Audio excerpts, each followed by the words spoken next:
Cuban government supporters clashed with dissidents in Panama City ahead of the historic summit of the Americas.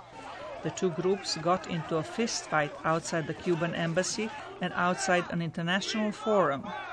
U.S. relations with Cuba will be on the agenda as regional leaders meet Friday and Saturday.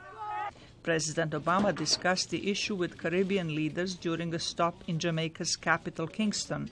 My expectation is that during the course of this year and into next year, you'll see a series of steps and measures that are taken to build trust and to establish genuine dialogue. Mr. Obama said the White House is reviewing a State Department report on Cuba to determine if the country should be removed from a list of state sponsors of terrorism. He is expected to talk with Cuban President Raul Castro during the summit in Panama City. Many Cubans hope the two leaders will advance talks on restoring political and economic relations. May they come to an agreement, because, in my opinion, the meetings that have been conducted have touched upon on really interesting topics, like removing Cuba from the terrorist and human rights list. But I still think a little more is missing in that area. In other words, making relations between the United States and Cuba more solid. Cubans loyal to the communist government view the rapprochement with some suspicion.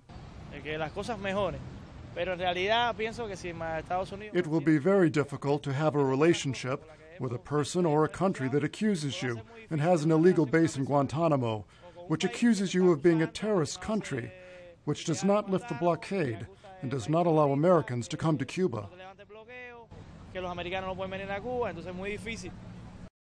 The Obama administration has allowed Cuban Americans to visit their relatives on the island. Talks are underway to further ease travel restrictions. I think it's the best thing within what could be accomplished.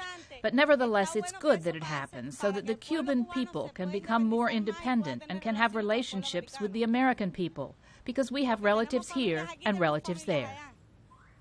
Many Cuban Americans oppose renewing diplomatic relations with Cuba, saying that would give legitimacy to the Castro regime. Zlatica Hoke, VOA News, Washington.